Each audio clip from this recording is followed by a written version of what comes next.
Hey there. I have recently done what everyone seems to be doing at the moment, which is the Winsor and Newton challenge. And I'll give you a brief overview. It's a challenge where Winsor and Newton have taken lines from their logo, and you create a drawing of those lines, and it has to be on certain size paper, and it can only be using the majority of anyway. They're Promarkers and brush markers.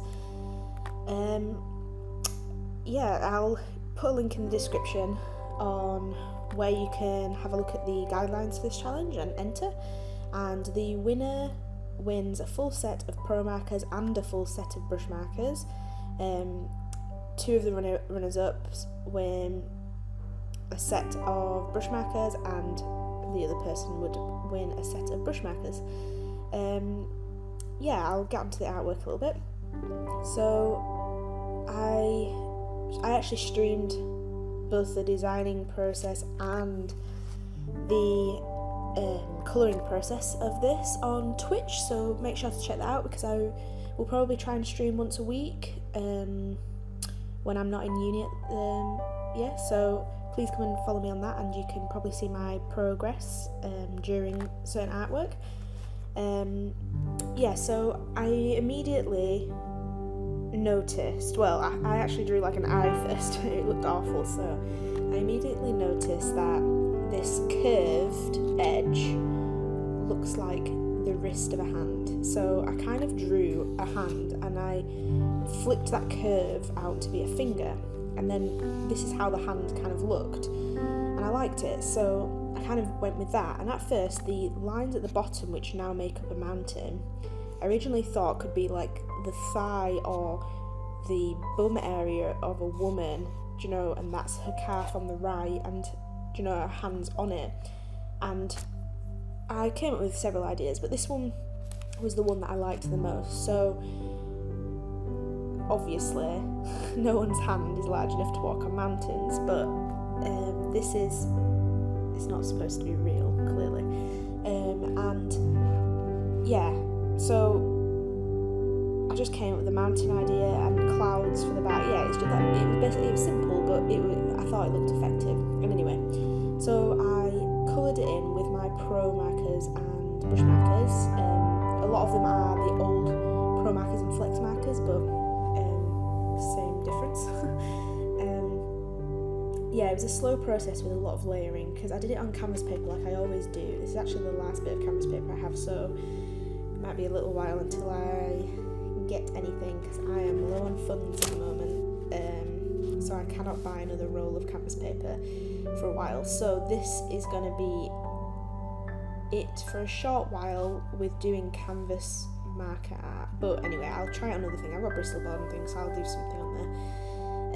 The hand, I think I did a quick layer of almond, and it actually turned out a bit more yellowy than I hoped, so I kind of softened it with, I have kind of this set of Flexmarkers, which are kind of like skin tones, but the warmer skin tones, so like a lot more browny type skin tones, and I just layered up those, creating the shadows and depth. I actually at the end go over that a little bit more just to refine a few edges after I've done the mountains in the background. For the mountains, there is a bit of footage missing, because as I'm streaming, sometimes I don't realise my camera's actually gone off, and it can be quite problematic for my camera to go off and I haven't noticed, and then I look up and it's not been filming. So there are little bits where you might have skipped a lot, but it's all the same really. So you will see a good chunk of that part, it will have just skipped a bit of it. Anyway, back on topic. I used what's it called, olive green, I think it was, in Flexmarker to create the lighter part. So I thought that the light could come in from the top right corner. Top right corner, I was hoping the light to come from the right anyway. So I used the olive green to create the lighter shades of the mountains, and I did that, and then I used, I think it was forest green to create the darker parts, start the darker parts, and and I think another green. I don't remember the greens, sorry. But then I've realised that the mountains in the back are behind the hand, so they therefore have to be a bit more faded and have more of a bluey tinge to them. Do you know, if you look at mountain references, they're always lighter in the background because you can't see them as well as and they're not as clear as the front in the foreground. I'm muddling my words here, but I'm sure you get what I mean. So I did use a light blue marker just to go over the green to kind of like fade it out and add that tiny tinge of blue to them. And so although you can see the light in the dark areas, you can definitely tell that they are in the background. And then for the foreground, I just continued layering up these areas, making sure I knew where I wanted my light and where I wanted my dark points. I then used the henna and the saddle brown, was it saddle brown? Oh no, umber Promarkers, just to create the really dark areas. And you'll see that I played around with it. If you ever watch Bob Ross, he loves to say that you're in control of, making them look how you want to look. Because I'm not following a reference here, this is all in my head because I can't really follow a reference when I'm trying to, do it within guidelines, i.e. these lines that Winsor and Newton have provided. So I was changing a lot. You notice that I've filled in areas that were previously light and I'm darkening areas that were previously, a lot lighter, things like that. So I did alter them a lot, and it was a long process of layering and getting everything to look right, because if you didn't, if you darkened some areas but they didn't really match to how the light would have shone on them, it's not going to look like a mountain. So, but you do have a lot of leeway with them to create certain looks, because you can make them look like they have rocks everywhere or anything. And another thing, the colour choices, I did choose a green mountain instead of like a grey or a predominantly brown mountain, purely because I just wanted a contrast to the background, and therefore I thought green would have been better. And I do add a lot of texture into the light areas to make it look like it's very rocky. And in the end, because the challenge says that you can, if you use predominantly Promarkers or brush markers, you can add things in with, to enhance the picture. So I used a Posca pen just to add that even more highlights that I wouldn't have been able to do with any of the Promarkers anyway. So here you are seeing me just blending some areas and making some areas a bit more textured. I'll let you watch a little bit more until I think of something else to say.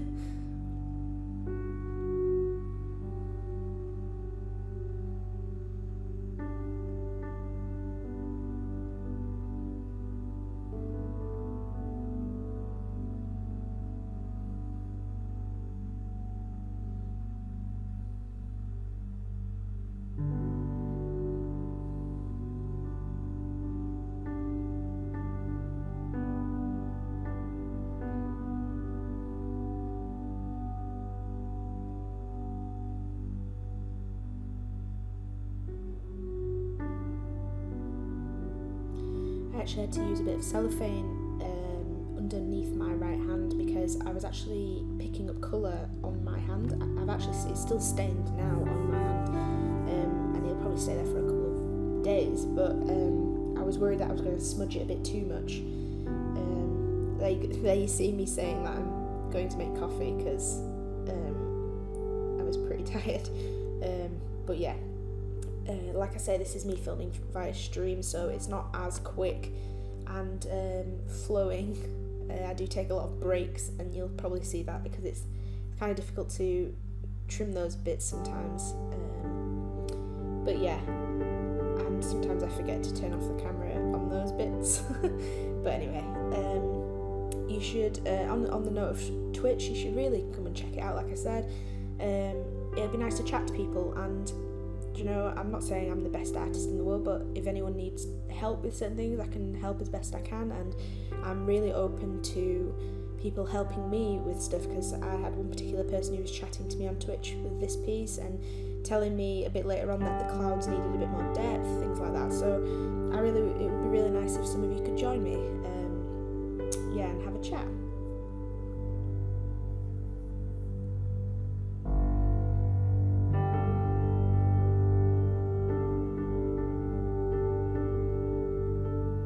Again, if you see a lot of camera wobbling, my tripod was a bit unstable for some reason, and just kept moving. It was really weird. So this is me going into the hand again, like I said just before I do the sky, just making sure that things were, as proportionate as I could make them, considering I was following that guideline to make the hand look like that. It was difficult, and as you can see there, I've shaded the 3 fingers behind the thumb and the pointing finger in 3 different shades, because they're increasingly going behind that hand and getting shadier, if you know what I mean. Like I say, it was a long process, and I'm happy with how it turned out. There could have been more detail in there, but I'm not unhappy with the amount of detail I've put into it. I think it looks okay.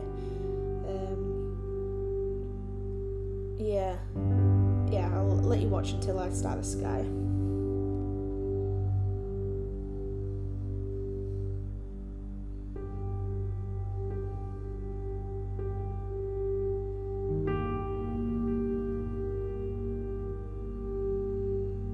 Okay, so the sky, I knew I wanted a light at the bottom and dark at the top type sky, to mirror the mountains almost.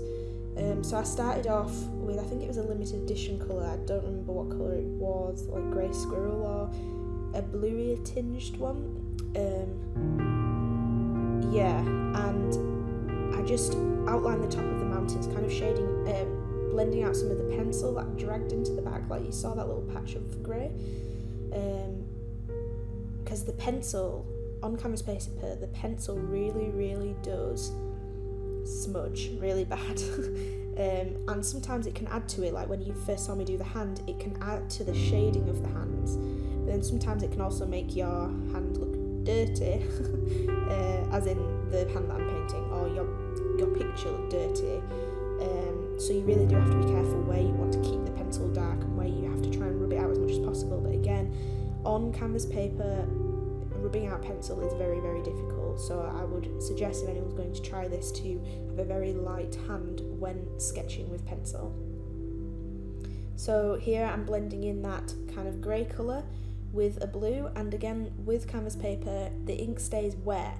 You can pool ink, so it's almost like watercolours. Do you know, if you do a layer of very smooth watercolour and then you drop a drop of water on it, or a drop of colour diluted with water onto it, it will create that kind of pooled look, like a water line. You can do that with these Promarkers as well. So sometimes when I'm trying to get a very even blend, I actually take a tissue or kitchen roll, I use kitchen roll actually, and just rub into the canvas paper, not rubbing so much that I'm going to crease the canvas paper, but rubbing just the excess ink off, but blending the ink at the same time. So that's what I did.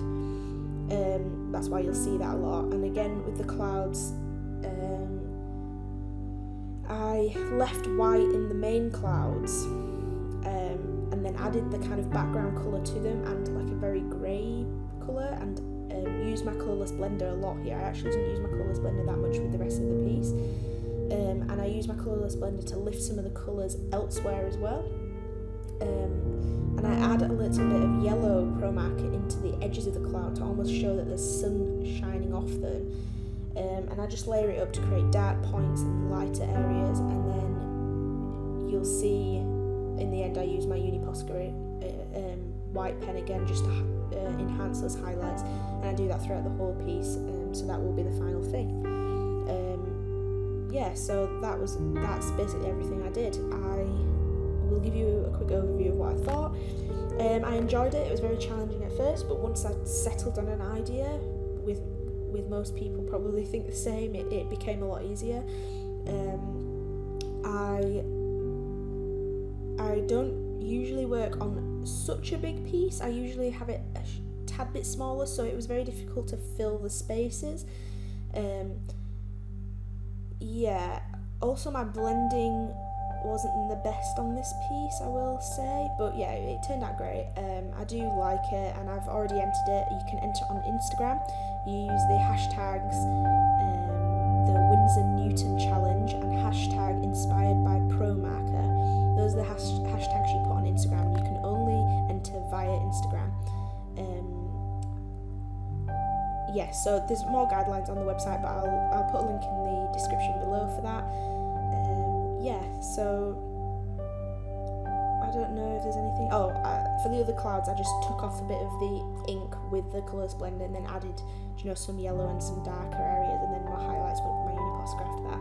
So that's the other clouds as well, but I tried to keep those minimal because I wanted the main clouds to show. Another thing would be that there is a crease on that right hand side. As you can see, there's a bit of dark ink there, and I can't get that off because this was the last of my roll of canvas paper, and the last bit got a little bit creased, and so the ink kind of goes into those creases and just doesn't come out and doesn't become smooth again. So unfortunately there's that crease, and it happened with my Mad Hatter piece as well. There was a crease on that, but like I say, that's because those two pieces were the final cuts of that canvas paper, and that was it. So yeah, I hope you enjoyed this video, and thank you for watching.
Okay, so welcome back to the 10-minute challenge again. This is part 3 and 4. I thought it was going well, let's say, at the start of this video. I thought it's not meant to